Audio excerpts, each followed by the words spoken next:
జిల్లా నాయుడుపేట మండలం పుదూరు సమీపంలో టిట్కో పక్కా గృహాలను ముఖ్యమంత్రి నారా చంద్రబాబు నాయుడు ప్రారంభించారు.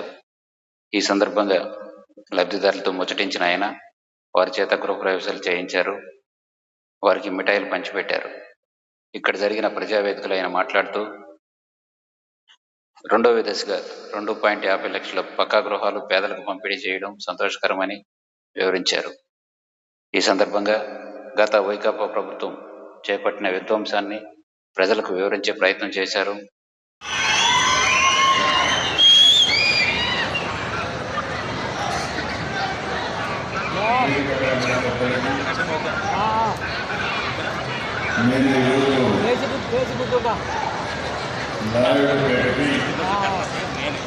రెండో గృహప్రవేశ కార్యక్రమాలు వచ్చినప్పుడు నాకు అఖండ స్వాగతం పలికిన మా సోదరి సోదరులందరికీ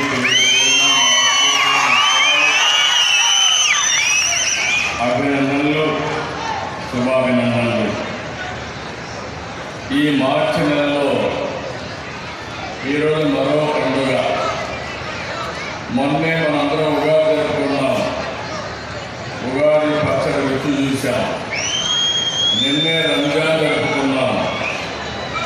ఇప్పుడు 2,50,000 మందికి అతి పెద్ద పండుగ, జీవితంలోనే ఒక మలుపు.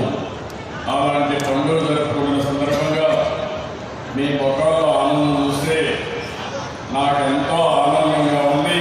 నా జన్మ ధన్యమైందనే ఆలోచన నాకు వచ్చే పరిస్థితి వస్తుంది.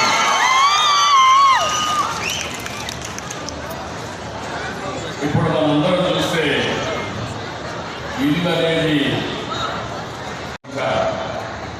వీళ్ళు 5 ఏళ్ళు మాట్లాడారు.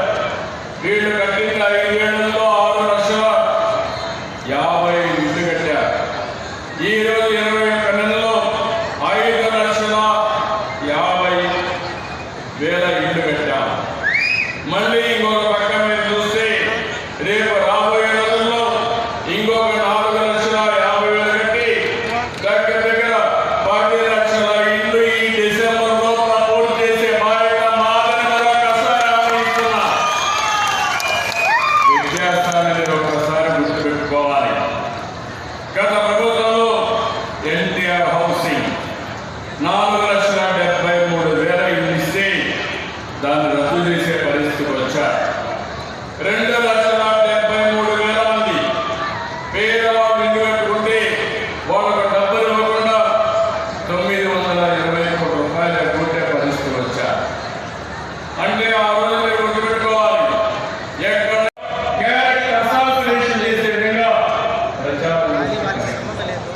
ఒక ఆడబిడ్డ ఇంట్లో నుంచి బయటకు వస్తే ఆ అమ్మాయి మీద అసభ్యంగా పోస్టులు పెట్టి ఆ బిడ్డ తట్టుకోగలుగుతున్నాను అడుగుతున్నా. ఇంకా వాళ్ళు ఏమంటారు అడుగుతున్నా. సమాజం ఏ విధంగా చూస్తున్నా అడుగుతున్నా. ఇదేనా బాధ్యత అడుగుతున్నా. ఇలాంటి కార్యక్రమాలు చాలా ఉన్నాయి. నేను ఉంటే మిమ్మల్ని వస్తున్నా. సూళ్ళూరుపేట ఎప్పుడు కూడా తెలుగుదేశం పార్టీకి కంచు కోట. ఒకప్పుడు ఎప్పుడు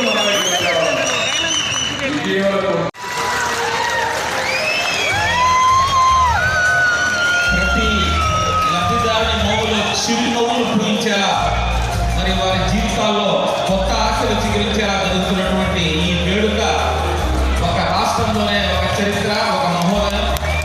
2,50,893 లబ్ధిదారులకి అందుతున్నటువంటి